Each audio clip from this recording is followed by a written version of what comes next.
এবার অন্যান্য সংবাদ। ফ্যাসিবাদ বিরোধী সকল রাজনৈতিক দল অন্তর্বর্তী সরকারকে সহযোগিতা করবে বলে আশা প্রকাশ করে বিএনপি মহাসচিব মির্জা ফখরুল ইসলাম আলমগীর বলেছেন, ফেব্রুয়ারিতে নির্বাচনে জনগণের আশা পূরণ হবে। রাজধানীতে এক আলোচনায় তিনি বলেন, এনসিপি রাজনৈতিক দল হিসেবে নিবন্ধন চাইলে বিএনপি স্বাগত জানাবে। রাহুল রায় রিপোর্ট। বিপ্লবী ওয়ার্কার্স পার্টির 21তম প্রতিষ্ঠাবার্ষিকীতে ঢাকা রিপোর্টার্স ইউনিটিতে আলোচনায় যোগ দেন বিভিন্ন রাজনৈতিক দলের নেতারা। বিএনপি কয়েকজন সিনিয়র নেতা সহ দলের মহাসচিব অংশ নেন আলোচনায়। যুগপৎ আন্দোলনের শরিক দলগুলোকে ঐক্যবদ্ধ থাকার আহ্বান জানান বিএনপি মহাসচিব।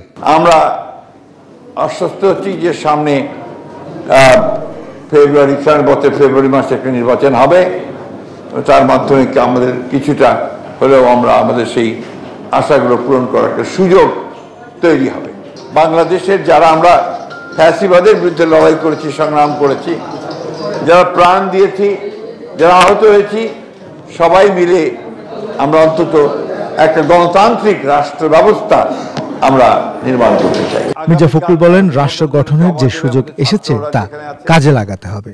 একটা অত্যন্ত গুরুত্বপূর্ণ দল আগামীকাল তার নিবন্ধনের জন্য জমা দেবে। আমাদের ছাত্ররা যেখানে আছেন আমরা স্বাগত জানিয়েছি, এখনো স্বাগত জানাচ্ছি। আমরা প্রত্যাশা করি যে এই তরুণেরা যে নেতৃত্ব, সেই নেতৃত্ব আমাদেরকে নিঃসন্দেহে আমাদের সেই লক্ষ্য অর্জনে সাহায্য করবে। জাতীয় প্রেস ক্লাবে ন্যাশনাল রিসার্চ ফাউন্ডেশনের আলোচনায় বিএনপির স্থায়ী কমিটির সদস্য ডাক্তার AZM জাহিদ হোসেন দ্রুত নির্বাচনের কথা বলেন।